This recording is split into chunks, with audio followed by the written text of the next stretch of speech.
Hello students, कैसे हैं आप सब। आई होप आप सब अच्छे होंगे। आईसीटी वर्चुअल क्लासरूम में आप सबका स्वागत है। बच्चों, ये आपका अरेंजमेंट लेक्चर है। तो आज हम इसमें मैथ्स करेंगे, मैथ्स पढ़ेंगे और इसका जो रिवीजन चल रहा था वही हम यहाँ पे करने वाले हैं। मैं विकास। तो आज हम यहाँ पे जो रिवीजन है उसको आगे कंटिन्यू करेंगे। तो आपका ज्योमेट्री का रिवीजन चल रहा है क्लास 6 का, ठीक है। तो इसमें क्या है, the number of right angles in a straight line is dash and that in a complete angle is dash. तो यहाँ पे आपको क्या बताया गया है, यहाँ पे आपको दो ब्लैंक्स दिए गए हैं। तो आपको सबसे पहले तो ये पता होना चाहिए कि स्ट्रेट एंगल क्या होता है। देखिए, अगर कोई स्ट्रेट लाइन पे एंगल बनता है, ठीक है, ऐसा कुछ, तो उसको बोलते हैं हम स्ट्रेट एंगल। कितने डिग्री का होता है ये? 180 डिग्री का होता है, ठीक है। अब मुझे बताइए, एक स्ट्रेट एंगल में कितने राइट एंगल होते हैं? राइट एंगल का मतलब क्या होता है? ये होता है राइट एंगल 90 डिग्री का, ठीक है।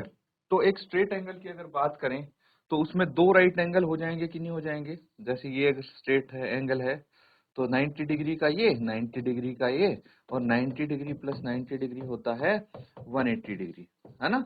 तो इसमें दो तो आपके राइट एंगल हो जाएंगे स्ट्रेट एंगल में। लेकिन अगर कंप्लीट एंगल की बात की जाए तो कंप्लीट एंगल कैसा होता है? कंप्लीट एंगल होता है बच्चों, ये एक एंगल हो गया और दूसरा एंगल भी, दूसरी रे भी यही होगी, मतलब यहां से ये पूरा घूम के आ जाए एंगल, इसको बोलते हैं कंप्लीट एंगल। यानी ये हो जाता है 360 डिग्री।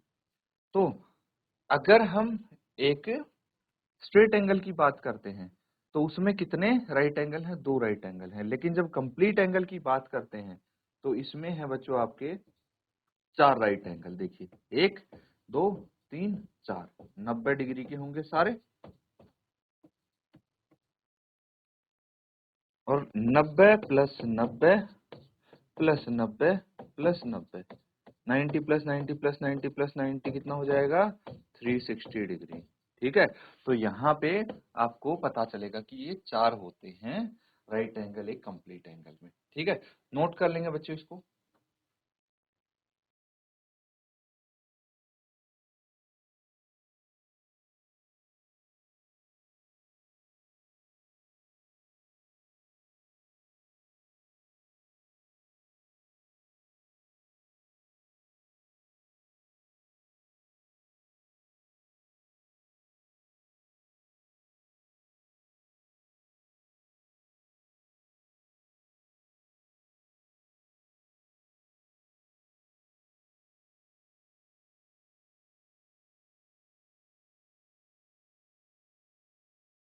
ठीक है बच्चों, नोट कर लिया सबने। चलिए आगे करते हैं अब कुछ क्वेश्चन यहाँ पे। देखिए, ये क्वेश्चन है, इसमें आपसे पूछा गया है the common part between two angles. दो एंगल्स गिवन है आपको। Angle B A C, B A C कौन सा हो गया? ये रहा angle B A C. And angle D A B, ये एंगल डी ए बी हो गया। इनके बीच में कॉमन पार्ट क्या दिख रहा है आपको? सोच सकते हैं। देखिए, ये एंगल बने कैसे हैं पहले तो ये समझते हैं। यहां से एक रे आई ए सी, ठीक है, रे ए सी, और एक रे है ए डी, ठीक है। तो इन दो रे के बीच में एक और रे बनाई गई है जिसका नाम है ए बी,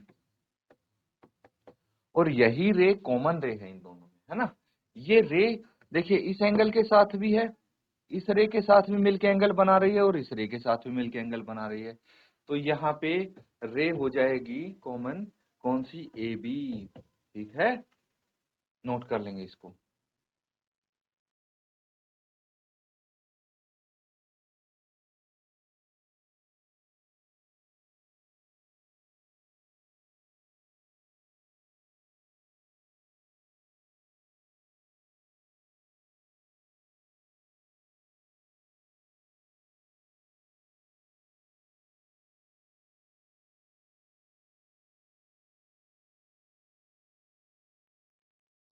ठीक है बच्चों, नोट कर लिया सबने। चलिए अब आगे करते हैं, कुछ और क्वेश्चन है यहाँ पे। अब देखिए, आगे जो क्वेश्चन है उसमें आपको ट्रू और फॉल्स बताने हैं, ठीक है। ट्रू और फॉल्स आपको गिवन है, मतलब आपको ये बताना है कि इसमें ट्रू है या फॉल्स है कोई भी चीज। तो कैसे बताएंगे? फर्स्ट स्टेटमेंट देखिए 32, a horizontal line and a vertical line always intersect at right angles. ये बोला है कि एक हॉरिजॉन्टल लाइन कैसी होती है बच्चों? इसको बोलेंगे हम हॉरिजॉन्टल लाइन, ठीक है। और वर्टिकल लाइन, हॉरिजॉन्टल लाइन जो अर्थ के पैरेलल हो, जो ग्राउंड के पैरेलल होती है, उसको बोलते हैं हॉरिजॉन्टल लाइन, जो हॉरिजॉन के पैरेलल हो। वर्टिकल लाइन ऐसी होती है, ठीक है, जो खड़ी हो बिल्कुल। तो एक हॉरिजॉन्टल लाइन होगी, इसको हॉरिजॉन्टल लाइन बोलेंगे, समझना ध्यान से, यानी क्षैतिज रेखा। और ये होगी वर्टिकल लाइन। जब ये दोनों इंटरसेक्ट करते हैं तो 90 डिग्री का कोण बनाते हैं, राइट एंगल बनाते हैं, बिल्कुल सही बात है। तो ये ट्रू होना चाहिए, इस स्टेटमेंट को हम बोल देंगे दिस इज ट्रू, ठीक है। तो अगली स्टेटमेंट देखिए, if the arms of an angle on a paper are increased. अगर किसी पेपर पे एक एंगल के आर्म्स को हम इंक्रीज करते हैं तो एंगल इंक्रीजेस, एंगल भी बढ़ेगा। क्या स्टेटमेंट सही है या गलत? तो यहाँ पे मैं बता दूं, देखिए बच्चों, अगर मैं कोई भी एंगल बनाता हूँ, ये इसकी एक आर्म हो गई, एक आर्म ये हो गई, ये एंगल हो गया, ठीक है। तो ए बी सी मान लो ऐसा है।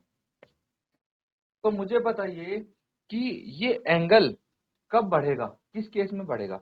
अगर मैं इस बी को और एक्सटेंड कर दूं, यहां तक ले जाऊं, और इस सी को भी और एक्सटेंड कर दूं, तो क्या ये एंगल बढ़ेगा? नहीं बढ़ेगा। भाई आर्म को एक्सटेंड करने से, इंक्रीज करने से कोई फर्क नहीं पड़ेगा। ये एंगल कब बढ़ेगा? जब इस आर्म को मैं बाहर की तरफ शिफ्ट करूंगा, ठीक है। या कम कब होगा? जब इस आर्म को मैं अंदर की तरफ शिफ्ट करूंगा। तो ऐसा कुछ तो नहीं कर रहे हम तो बस इसकी लंबाई बढ़ाए जा रहे हैं। तो उसमें इस एंगल पे कोई फर्क नहीं पड़ेगा। लेकिन यहाँ पे तो बोला है if the arm of an angle on the paper are increased then the angle increases. तो ये स्टेटमेंट कैसी हो गई? फॉल्स हो गई, नोट कर लेंगे।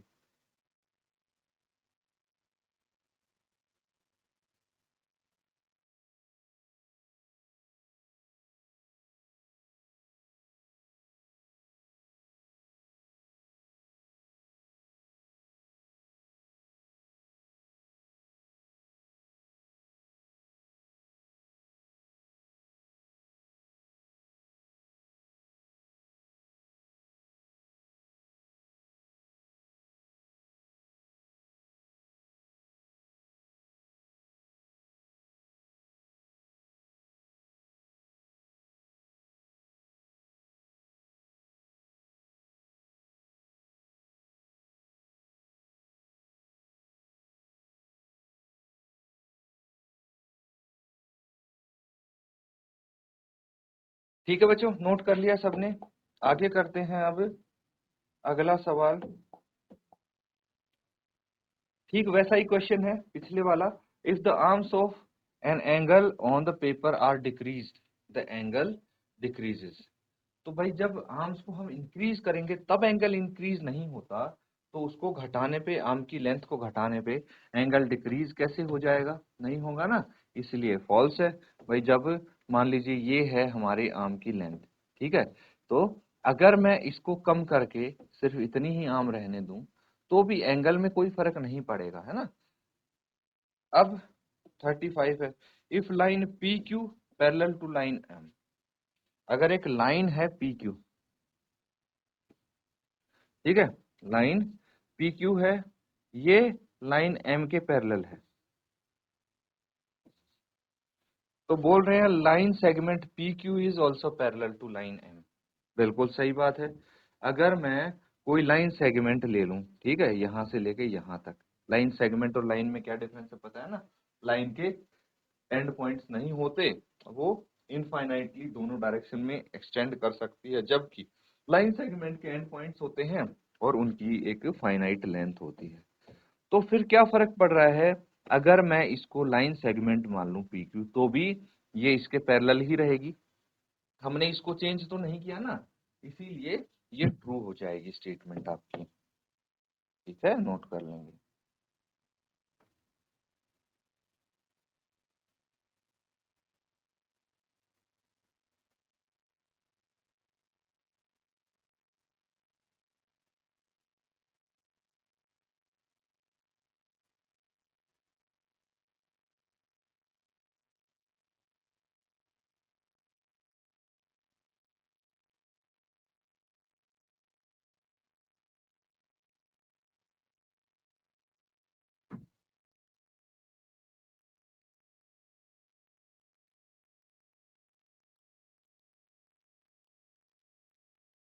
आगे करते हैं बच्चों अगले क्वेश्चंस।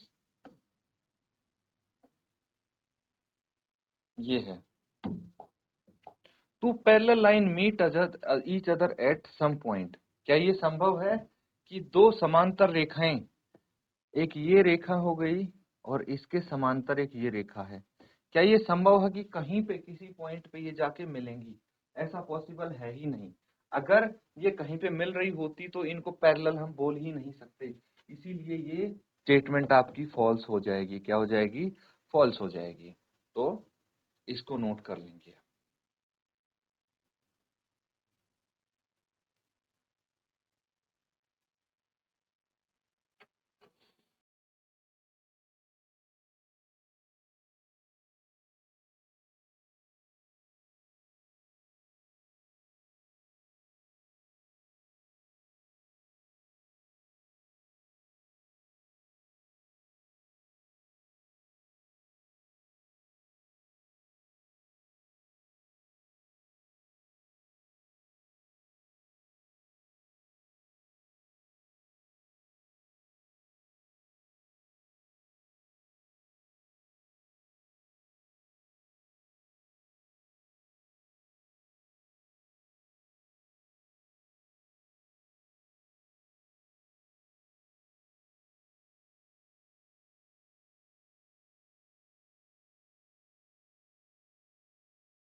ठीक है बच्चों, नोट कर लिया सबने। आगे करते हैं अब। देखिए, इस क्वेश्चन में क्या बोला गया है, measure of angle ABC. Angle ABC कौन सा हो गया? ये ए बी सी, मतलब इस एंगल की बात हो रही है। समझ में आता है ना ये तो। एंड एंगल सीबीए, सीबीए तो अगेन सेम एंगल की बात हो रही है यहाँ पे, है ना। बस हमने पहले ए बी सी यहाँ से स्टार्ट किया बोलना, अब सी बी ए यहाँ से किया, या फिर खाली अगर आप एंगल बी भी बोलेंगे तो भी सेम चीज होगी, है ना। तो अब ये बोल रहा है आर द सेम, इनका मेजरमेंट सेम है, बिल्कुल सेम है। एक ही एंगल की जब बात कर रहे हैं तो मेजर इनका सेम होगा। होगा कि नहीं होगा? तो ये आपका ट्रू हो जाएगा, इसको नोट कर लेंगे। और इसी के साथ नेक्स्ट क्वेश्चन, नेक्स्ट पार्ट है इसके, टू लाइन सेगमेंट्स में इंटरसेक्ट एट टू पॉइंट्स। देखिए, ये बोल रहे हैं दो लाइन सेगमेंट हैं और वो दो अलग अलग पॉइंट्स पे इंटरसेक्ट कर सकती हैं। कैसे ये संभव है मुझे बताइए। देखिए, एक ये लाइन सेगमेंट है, अगर मैं दूसरी लाइन सेगमेंट से इसको इंटरसेक्ट करवाना चाहूँ तो इस पॉइंट पे ये इंटरसेक्ट कर सकती है। क्या ऐसा पॉसिबल है कि इसके अलावा एक और पॉइंट पे ये इंटरसेक्ट कर लें? नहीं, ऐसा संभव नहीं है। तो यहाँ पे ये इनको नहीं लिखना चाहिए था कि इंटरसेक्टेड टू पॉइंट्स, इसीलिए ये फॉल्स हो गया। क्योंकि two line segment can intersect only at one point. ठीक है, सिर्फ एक पॉइंट पे इंटरसेक्ट कर सकते हैं, उससे ज्यादा पे नहीं कर सकती, इसीलिए इसको फॉल्स बोलना पड़ेगा हमें। अगला है, many lines can pass through two given points. दो पॉइंट्स अगर गिवन है आपको, एक पॉइंट ये हो गया, एक पॉइंट ये हो गया, तो ये बोल रहे हैं बहुत सारी लाइंस पास हो सकती हैं इनसे। क्या ये स्टेटमेंट ट्रू है? तो एक लाइन मैंने मान लीजिए ये इनसे पास करवा दी, क्या आप कोई दूसरी ऐसी लाइन पास करवा सकते हैं इसके अलावा? ये तो हो गई, इसके अलावा कोई दूसरी लाइन इन दो पॉइंट से पास हम नहीं करवा सकते, क्योंकि अगर हम करवाने की कोशिश करेंगे तो सिर्फ एक ही पॉइंट कवर कर पाएंगे। अगर दोनों से ही करवाने की कोशिश करेंगे तो वापस से यही लाइन बन जाएगी, है ना, सेम लाइन बन जाएगी। इसीलिए हम बोल सकते हैं कि only one line can pass through the given two points. कितनी? One line. समझ में आ गया? तो यहाँ पे भी आपकी स्टेटमेंट फॉल्स हो गई। अब ये क्या बोल रहे हैं, 40 में बोला only one line can pass through a given point. अगर आपको एक पॉइंट गिवन है, ये एक पॉइंट हो गया, और ये बोल रहे हैं इस पॉइंट से सिर्फ एक लाइन पास हो सकती है, क्या इसके अलावा कोई और लाइन इस पॉइंट से पास हो सकती है? यस, आंसर होगा हाँ, इससे इसके अलावा और भी लाइंस पास हो सकती हैं। और कितनी हो सकती हैं? इनफाइनाइटली मैनी, अनगिनत लाइंस पास हो सकती हैं। देखिए आप कितनी ही लाइंस आप यहाँ से पास करवा लीजिए। तो ये भी फॉल्स हो गया, इसने तो बोला है कि only one line can pass through a point. तो नोट कर लीजिए ये आपके इनके आंसर्स।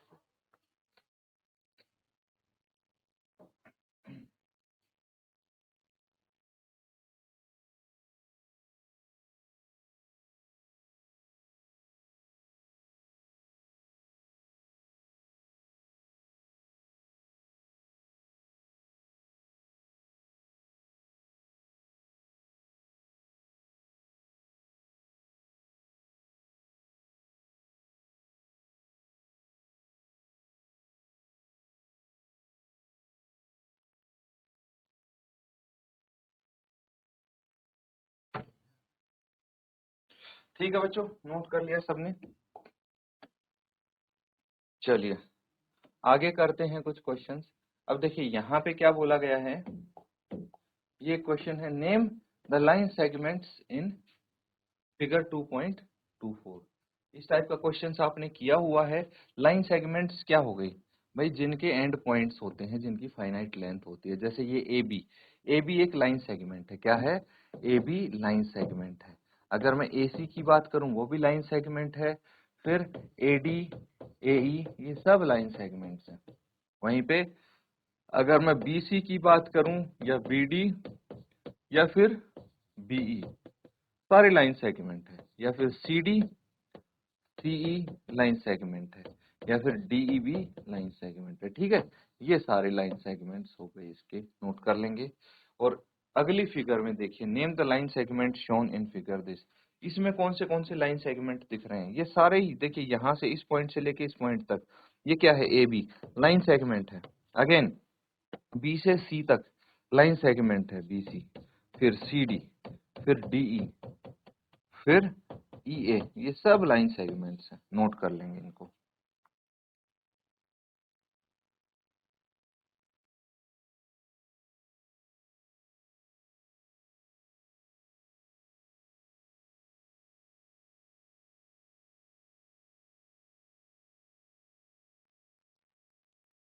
नोट कर लिया सबने? चलिए एक क्वेश्चन और करेंगे हम आज। इसमें बोला है state the mid points of all the sides. जितनी साइड्स हैं, इस ट्रायंगल की 3 साइड हैं, उनके मिड पॉइंट आपको बताने हैं। कैसे पता लगेगा? मान लीजिए सी ए है, सी ए है, तो इसका मिड पॉइंट क्या होगा? Mid point of C A is, अब देखिए ये है साइड।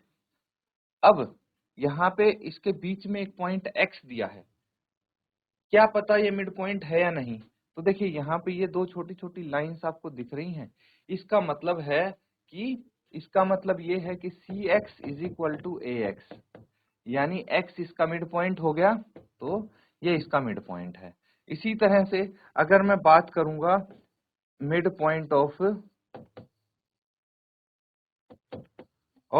ए बी इज, तो इस केस में देखिए ये दो लाइंस दिख रही हैं, मतलब A Z is equal to Z B, तो z इसका मिड पॉइंट होगा। सिमिलरली अगर इसके मिड पॉइंट की बात करें तो क्या हो जाएगा, ये आप बताएंगे मुझे, जल्दी से बताइए।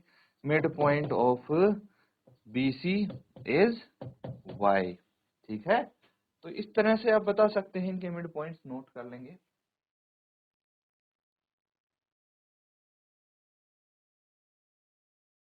तो बच्चों यहाँ पे जो क्वेश्चंस किए हैं उनको रिवाइज जरूर करें आप। इसी के साथ आज का सेशन यहाँ पे एंड करते हैं। Thank you and have a nice day.